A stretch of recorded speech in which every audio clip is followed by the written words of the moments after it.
Hi, I'm Banana Sensei, and today we're discovering why the sky makes that big booming sound called thunder. Whoa! That was lightning, and the rumble that followed? That's thunder.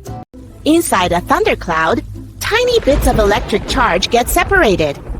The positives move up, and the negatives move down, turning the cloud into a giant battery in the sky.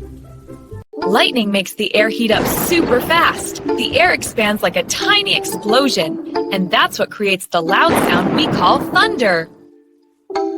When those opposite charges meet, they release a burst of energy, that bright flash we see as lightning.